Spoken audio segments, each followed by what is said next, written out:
এর আগের দিন আমি যখন বাজারে গেলাম না, ছোট্ট ছোট্ট এই বেগুনগুলো আমি দেখে কিনেছি। আর এই বেগুনগুলো না মাছের তরকারি করতে খুব ভালো লাগে খেতে। আর সবুজ সবুজ এই বেগুন, আর হচ্ছে একদম ছোট ছোট হয়, খুব টেস্ট লাগে খেতে। তো আজকে ইচ্ছে হলো একটু বেগুন ভাজিও করব, তার সাথে রুটি দিয়ে খাবো বলে। তো সকালবেলা উঠে এই যে এখন করছি আমাদের জন্য টিফিন। টিফিন বলতে রুটি আর বেগুন ভাজি, ডিমের অমলেট, এইসবই আর কি। ডিম তো ব্রেকফাস্টে থাকেই থাকে প্রত্যেক দিন, আর তার সঙ্গে অবশ্যই গরমা গরম চা। Hello everyone, welcome back. আশা করব সবাই খুব ভালো আছো, সুস্থ আছো, আর আমিও বেশ ভালো আছি। আদিওম তো স্কুলে বেরিয়ে গেছে, আর ওদেরকে আজকে টিফিনে দিয়েছিলাম রুটিটা বাটার দিয়ে মাখিয়ে দিই নর্মালি। কারণ রুটিটা কী হয় বলো তো, ঠান্ডা হয়ে যায়, ঠান্ডা হয়ে গেলে তো শক্ত হয়ে যাওয়ার প্রবণতা থাকে। আর ওরা খেতে খেতে একটা না হলেও 12টা সাড়ে 12টার সময় টিফিন দেয়, সেই সময় খায়, তো সে কারণে আর অনেক সকালবেলা উঠে যেহেতু করতে হয়। আর বাটার দিয়ে যদি রুটিটা একটু মাখিয়ে দিই না, তো সেক্ষেত্রে কী হয়, একটু নরম থাকে। তো যাই হোক, রুটি দিয়েছিলাম আর তার সঙ্গে করে দিয়েছিলাম ডিমের ভুজিয়া। বাস ওটাই আজকে ওরা টিফিনে নিয়ে গেছে। বাড়িটা তো এখন পুরো ফাঁকা, আর শুধু আমি একাই আছি, আর আছে আমার সাথে এক গাদা কাজকর্ম। সকালবেলা ব্রেকফাস্ট করে তারপর চটজলদি লেগে যাব কাজ করতে। আজকে না প্ল্যান আছে অনেক, আজকে ডাস্টিং ক্লিনিংয়ের কাজগুলো কমপ্লিট করব, জানি না কতটুকু করতে পারবো। এদিকে দেখো, দেখতে দেখতে হচ্ছে বৃষ্টি শুরু হয়ে গেল। সকাল থেকেই আকাশের বেশ মেঘ ছিল, ঘুম থেকে উঠে দেখি মেঘ আকাশ। আর এই যে দেখো, এখন বৃষ্টি শুরু হয়ে গেল। আর বৃষ্টি পড়া আওয়াজটা এত ভালো লাগছিল, বেশ অনেকদিন পর আবার বৃষ্টি হলো। কিন্তু যেহেতু বাড়ির পাশে মানে জগদ্ধাত্রী পুজো শুরু হয়ে গেছে, মানে তো বুঝতে পারছো, গান বাজনা, মানে বাড়ির 3-4 দিকে হচ্ছে পুজো হচ্ছে। দুর্গাপুজো থেকে শুরু করে কালী পুজো সমস্তটাই 3-4টে হয় বাড়ির আশপাশ দিয়ে আর কি। তো মাইকে মানে এত জোরে সাউন্ড রয়েছে, পুরো কপিরাইট চলে আসবে বলে দিতে পারলাম না, নয়তো বৃষ্টির যে আওয়াজটা এত মিষ্টি লাগছিল আজকে, যেহেতু অনেকদিন ধরে বৃষ্টি হয় না সেই কারণে। আর এই বৃষ্টিটা চলে যাওয়ার পর দেখবে জাঁকিয়ে শীত পড়বে না, দেখবে প্রত্যেকবার এটা হয়। যে এর আগের ব্লগে বলেছি যে গরম যখন পড়বে তার আগে বেশ বৃষ্টি পড়বে, আবার শীত যখন পড়বে তার আগেও বেশ বৃষ্টি হবে, মানে বৃষ্টিটা হয়ে তারপরে ওয়েদারটা চেঞ্জ হয়ে যায়। তো এই ঘরে বেড কভারটা চেঞ্জ করলাম, করে তারপরে 1 গ্লাস জল খাবো। ভীষণ জল তেষ্টা পেয়েছে, বেশ অনেকক্ষণ ধরে ভাবছি খাবো করে না, খাওয়া হচ্ছে না। আর সত্যি কথা বলতে আমি স্টিলের গ্লাসের জল খেতে বেশি কমফোর্টেবল ফিল করি। একটাই কারণ, স্টিলের গ্লাসটা না মানে এর থেকে একটু বড়, আর জলটাও একটু পরিমাণে বেশি ধরে। আর এটা যদি জল খাই না, তো কী হয়, পরিমাণটা কম হয়ে যায় আমার। আবার উঠে গিয়ে জল ভরে এনে খাবো, এটা হয় না। এটা আমার ক্ষেত্রে বলে না, আমার মনে হয় এটা প্রত্যেকের ক্ষেত্রেই কিন্তু হয়। যে তুমি যখন বোতলে জল খাবে, তখন দেখবে 2 ঢোক খেয়ে ব্যাস হয়ে গেল। আর গ্লাসে করে খেলে না, অর্ধেকটা খেয়ে রেখে দেবে, ফেলে দেবো জলটুকু বা রেখে দেবো, কেমন যেন একটু লাগে, সেখানে পুরো জলটা কিন্তু খাওয়া হয়ে যায়। আর গ্লাসটা ছোট হলে সেম প্রবলেম হয়, জল খাওয়াটা কম হয়।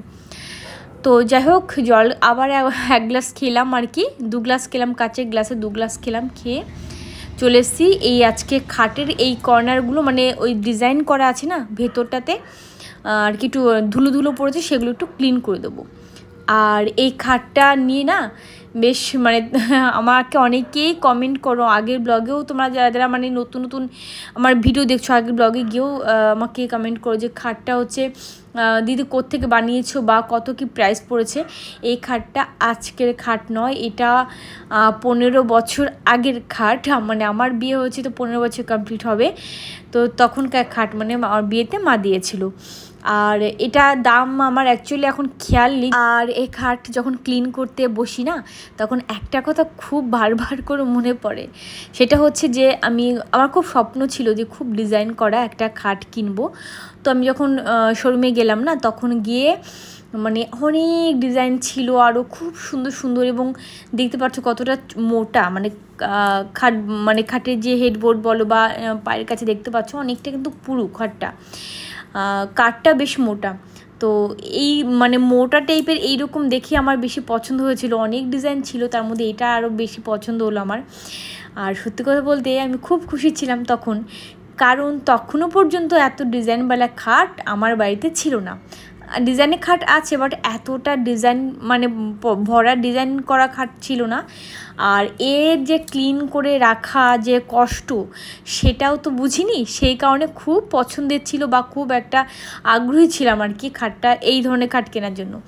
তো নিয়ে এসেছি, নিয়ে আসার বেশ কিছুদিন পর পর, মানে শ্বশুরবাড়ির কথাই বলছি, এবারই কথাই, খুব ভালো লাগতো। আর এই খাটটা আমার বিয়ের সময় না, মানে যে দেখেছে আমার ওই বাড়ির লোক, মানে বাপের বাড়ির লোক বলো বা শ্বশুরবাড়ির লোক, সবার খুব পছন্দের এই খাটটা, সবাই খুব পছন্দ করে। ইভেন এখনও অনেকেই যে ঘরে ঢুকে বলবে খাটটা খুব সুন্দর, তো তোমার ডিজাইনটা সুন্দর, এবং পালিশ না ওয়েল পালিশ, ঠিক আছে, পালিশটা খুব ভালো। তখনকার সময়, তখন তো পিও পালিশ ছিল না, তো যাই হোক তবুও কিন্তু খুব সুন্দর পালিশ, একদম সুন্দর। তো এখন বুঝি যে ক্লিন করতে গিয়ে বাপরে বাপ কী যে সমস্যা হয় তা বলার মতো না। ছোট ছোট ডিজাইনের মধ্যে ধুলো বালি গিয়ে পরিপূর্ণ থাকে, আর ওগুলো ক্লিন করতে গেলে প্রাণ মনে হয় বেরিয়ে যায়। যাই হোক, খাটের একটা মানে কথা তোমাদের সঙ্গে শেয়ার করলাম, কি আর করা যাবে, কিছু করার নেই। আর এখানটা মানি প্ল্যান্ট গাছটা দেখেছিলে যে ওপরে ছিল, হ্যাং করা অবস্থা ছিল, তো খানিকটা পরিমাণ তো নিচের দিকে হ্যাং করে গেছে, এবং সবচেয়ে বড় কথা না কীরকম যেন লাগছিলো, বেখাপ্পা লাগছিলো, ভালো লাগছিল না, সেই কারণে নামিয়ে নিয়ে আসলাম। আর আপাতত আমার কাছে মানি প্ল্যান্ট দুটোই আছে, নেই বলে চলে। তো কী করলাম বলো তো, খানিকটা পরিমাণে আমি কেটে নিয়ে এবার জলে ভিজিয়ে রাখবো, আর এখানে লাল একটা সুতো দিয়ে আমি বেঁধে দিলাম। অনেককে দেখেছি গার্ডার দিয়ে বেঁধে তারপরে এইভাবে জলে রেখে দেয়। আমি এর আগে যতবার আমি যা রেখেছি না কেন জলে, তোমরা দেখেছো, তো নর্মালি আমি রেখে দিয়েছিলাম, কিন্তু অনেকে ক্ষেত্রে দেখেছি গার্ডার দিয়ে রেখে দেয়, জানি না লজিকটা কি, আমি বুঝি না আদৌ। তো আজকে আমি সুতো দিয়ে বেঁধে রেখে দিলাম, তবে হালকা করে আমি বেঁধেছি। আর তো রেখে দিলাম ওটা থেকে যখন শেকড় বেরোবে তারপরে আমি আবার অন্য জায়গায় আমি ওটা নিয়ে যাব। আর তোমরা দেখলে ঠেকুয়া তো ছট পুজো উপলক্ষে তো বেশ ঘরে অনেক জায়গা থেকে ঠেকুয়া এসেছিলো, আর ওইটুখানি আমি বের করে রেখেছিলাম ফ্রিজ থেকে, আমি তার মধ্যে দুটো নিয়ে আবার খেলাম। আর এখানটা হচ্ছে মাছ, সকালবেলা আমার হাজব্যান্ড মাছ এনে দিয়ে গেছে, তো সেই মাছ, এটা হচ্ছে কাতলা মাছ। আর মাছটা এত ভালো ছিল, মানে কি বলবো তোমাদেরকে, এত টাটকা, আমার দেশি কাতলা বলো না সেটা, আর তার সাথে হচ্ছে প্রচণ্ড পরিমাণে টাটকা ছিল। আমি মানে কি ধুতে গিয়ে আমি ভাবছি এত টাটকা মাছ তো সহজে পাওয়া যায় না। আর তেল, মাছের তেল তোমরা দেখতে পেলে, যতটা মাছ তার থেকে মনে হয় বেশি তেল। আমি তো ধুয়েছি না, তেলটা বেশ অনেকটা কিন্তু গলে গলে চলে গেছে, অনেকটা, প্রায় অর্ধেকের কাছে গলে চলে গেছে, পুরো বাটিটা প্রায় ভরে গেছিলো তেলে, এতটা পরিমাণ তেল। তো মাছের তেল তো আমার খুব প্রিয়, ভীষণই প্রিয় একটা খাবার স্টিল নাও, কিন্তু এখন আমি আর খেতেই পারি না, কারণ অ্যাসিডিটি করে যায়, আমি সহ্য করতে পারি না, সে কারণে না এখন মোটামুটি খাই না বললেই চলে আর কি, তবে আমার হাজব্যান্ড খায়। আর যাকে চলো, আর এবার ফ্রিজে রেখে দিলাম। আজকে আমি কাতলা মাছটা করবো না, ফ্রিজে ছিল আর একটা, এখানটা হচ্ছে ভোলা মাছ, ছোটো ছোটো ভোলা মাছ, তো 5 পিস ছিল, সেটা আমি বের করে রেখে দিলাম। আর এখানটায় ভাত উঠে গেছে, অফ করে রেখেছি। তার সঙ্গে সঙ্গে ওদিকে লাউ ছিল, একটু লাউ আমি কেটে নিয়েছি, লাউ ভাজি করব ডালে বড়ি দিয়ে। আর এখানটায় দেখো আমি মশলা কিন্তু আমি অলরেডি কষাতে বসে দিয়েছি। তো এই যে লাউ আমি গ্রেটার দিয়ে গ্রেট করে নিয়েছি, আর ডালের বড়ি দিয়ে কিন্তু আমি ভাজি করছি, যেটা কিনা আমার খুব ভালো লাগে খেতে। আর এটা কিন্তু গ্রাম বাংলা খুব জনপ্রিয় একটা খাবার, এই ডালে বড়ি দিয়ে লাউ এভাবে করা। আমার দিদি এত সুন্দর করে না জিনিসটা, আমার দিদি যেহেতু ম্যাক্সিমাম সময় ওর ভেজ খাবারই খায় ওরা আর কি, আমাদের মতো এত মাছ মাংস ও পছন্দ করে না। দিদি তো এখন খাই না বললেই চলে, মাছ মানে পুরো বাদি দিয়ে দিয়েছিল। আবার আমরা বকাঝকা করার পর এখন ও খায় না, তো পেঁয়াজ রসুনটা খায়। তো সেই কারণে ও যে নিরামিষ তরকারিগুলো করে না, এত টেস্ট হয়, খুব ভালো লাগে। তো ওর কাছ থেকে শেখা আর কি, ডালে বড়ি দিয়ে করা, তারপরে মুগ ডাল ছিটিয়ে ভাজি করা, ভীষণ ভালো লাগে। তো এখানটায় যে হয়ে গেল হচ্ছে আমার ভোলা মাছের কালিয়া হালকা ফুলকাভাবে, আর তার সঙ্গে ওই লাউ ভাজিটা এর পরের দিন তোমাদের সঙ্গে ডিটেলস আমি করব, এত টেস্ট হয় বলার মতো না। তো এটাই ছিল আজকে আমাদের দুপুরবেলা লাঞ্চ মেনু। তো কেমন লাগলো অবশ্যই কিন্তু কমেন্ট করে জানিও। আমার ঘরে একটা নতুন পাগল এসছে, দেখেছো? এই দেখো, আদি পাগলা কি করেছে দেখো একবার। এই ঘাটটাতে একটু আগে ক্লিন করে আমি দিয়ে গেলাম, তোমরা তো দেখলে। আর কি হলো আর হচ্ছে আমি আবার ওরা আসার পর আমি ওইদিকে ছিলাম, আমি আওয়াজও পাইনি, এক ফোঁটা আওয়াজ পাইনি। পুরো বক্স খাটটা খুলেছে, উপর দিয়ে খুলেছে, খুলে দেখেছো খাটফাট কি করছে। আমি ভাবছি কি ব্যাপার, কি এরকম হলো কেন খাট? কম্বলটা এখান থেকে নিয়ে সরিয়ে রেখেছে, ব্ল্যাঙ্কেটটা ওই দেখো ওইটা থেকে খুলেছে। আর ওর নাকি শীত করছে, সেই কারণে হচ্ছে ওই দেখো বৃষ্টির দিন নাকি শীত করছে, সেই কারণে এই ব্ল্যাঙ্কেটটা বের করেছে বক্স খাট থেকে। এই আদি পাগলা না কি পাগলা, এটা তোমাকে বলো তো শুধু। আদি পাগলা, আদি পাগলা। পুরো আমার খাটটা এত সুন্দর গোছানো পরিষ্কার খাট, কি করলি তুই দেখতো। আর তুই ভাবে শুয়ে রয়েছিস, এখন তো কি হয় ঠান্ডা লেগে দেবে, কেন বলতো? ওই ঘেমে যাবি তুই ভেতরে, আর ঠান্ডা জ্বর, এই সামনে পরীক্ষা তোর, উঠে পড়। আর এদের তো প্রত্যেকবার এটা তো ছোট্টবেলা থেকে পরীক্ষার আগে ঠান্ডা জ্বর কাশি বা কিছু একটা তো হবে, হয়ে তারপরে হয় পরীক্ষা খারাপ হয়ে যাবে, না হয় পরীক্ষা দিতেই পারবে না, একটা এরকমটা হয়। চলো চলো চলো, ওঠো ওঠো, ঘেমে যাচ্ছ, উঠে পড়ো আদি, উঠে পড়ো বলছি, ওঠো বাবা, আদি উঠে পড়ো, ওঠো ওঠো ওঠো ওঠো ওঠো। আমাদের কলকাতাতে শীত পড়তে এখনো মোটামুটি 1-1.5 মাস, মানে আরামসে 1 মাস লেগে যাবে। আর আজকে ব্ল্যাঙ্কেটটা বের করে না, এখন শীত করছে নাকি, বুঝতে পারছো কিরকম তাহলে।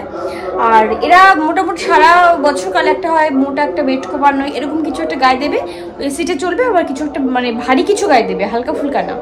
এই হচ্ছে ওদের অভ্যাস। আর আমি তো এসিতে থাকি না খুব একটা, তোমরা জানো। আর ওর নাকি আজকে নাকি শীত করছে। আজকে তো তুই এইভাবেই থাকবি, ঠিক আছে? এইভাবেই থাকবি, কিন্তু উঠবি না বললাম। কচ্ছপের মতো, হ্যাঁ, ওই শেলটার ভিতরে ঢুকে থাকো। কি অবস্থা বলে, এই মাত্র খাটটা গুছিয়ে রেখে, মানে এই মাত্র বলতে অনেকক্ষণ আগেই, যাই হোক। আর হচ্ছে দেখাচ্ছে শেলের ভিতরে ঢুকে আছে ওই যে কচ্ছপ। রান্নাঘর ক্লিন করে নেওয়ার পরে এবার এসে একটা কাজ করতে, সেটা হলো যে এই যে দেখতে পাচ্ছ একটা প্লাস্টিকের আর কি গ্লাস, এটার ভিতরে ফ্লাওয়ারগুলো বানিয়ে আমি রেখে দিয়েছিলাম। তো এখন ভাবছি যে এটা অন্য একটা প্ল্যান্টারের ভেতরে আমি রাখবো, অন্য একটা ভ্যাসের ভিতরে রাখবো। তো তোমাদের সামনে সেটা শেয়ার করি। আর যে আমি এই ফ্লাওয়ারটা বানিয়েছি না, এটা অবশ্যই কাগজের, কিন্তু একটু মোটা টাইপের, অবশ্যই ওয়াটারপ্রুফ কিন্তু, ঠিক আছে? এটা তোমাদের সঙ্গে একদিন শেয়ার করবো এটা আমি। তো সে কারণে কি আমি যদি সার্ফ সাবান উপর হালকা করে মুছে দিই, সেক্ষেত্রেও কিন্তু কোনো প্রবলেম হবে না, যেহেতু কিচেনে থাকে, তেল তেল ব্যাপারটা থাকে। আর ওখানটা একটু ক্লিন করে দিলাম ফুলগুলো। আর এটা কি বলতো, অনেক দিনে একটা আমার সিরামিকে একটা জার লবণ রাখতাম আমি এটা আগে, তো সেটাই রয়ে গেছে এখানটা। আর এটা না খারাপ হয়ে গেছে, তো এটাকে বের করেছি, ধুয়ে নিয়েছি। ভেবেছি এটা হচ্ছে প্ল্যান্টার হিসেবে রাখবো, এর ভিতরে সুন্দর কোনো মানি প্ল্যান্ট গাছ হোক বা যে কোনো প্লাস্টিকের ফ্লাওয়ার এর ভেতরে বসিয়ে দেবো, দেখতে কিন্তু খুব ভালো লাগবে, তাই না বলো?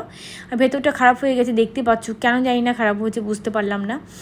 তো এটাও আমার খুব পছন্দের একটা জার, তো এটা রেখে দেবো। আর এটা ছিল একটা কাপ ভাঙা, দেখতে পাচ্ছ। তো এটাকে একটুখানি আমি কালার করে নিয়েছি আবার, মানে একটা সাইড একটুখানি ওই যে ভেঙে গেছে, এটাকে কালার করে নিয়েছি, ব্যাস। এটা একটু আঁকে বুকে এঁকে দিলাম, এটার ভেতরে ভেবেছি ওই ফ্লাওয়ারগুলো রেখে দেবো। তো কেমন লাগছে এই যে প্লাস্টিকের যে প্ল্যান্টার বা ভ্যাস বলতে পারো, এটার উপর রেখে ভালো লাগবে নাকি এটা, অবশ্যই কমেন্ট করে জানিও। তো চলো দেখি। আর এই দুটো পাশাপাশি রাখবো, দেখতে আরও অনেক বেশি ভালো লাগবে আশা করছি। তো চলো দেখি আবার রাখা যাক। আর এর ভেতর তো আমি কিছু কালারিং যে পেবেলসগুলো সেগুলো দিয়ে আমি রেখেছিলাম, তো এবার আরও কিছুটা পেবেলস আমি দিয়ে দেবো। দেওয়ার পরে তারপর আমি এবার ওই ফ্লাওয়ারগুলো বসিয়ে দেবো, ব্যাস।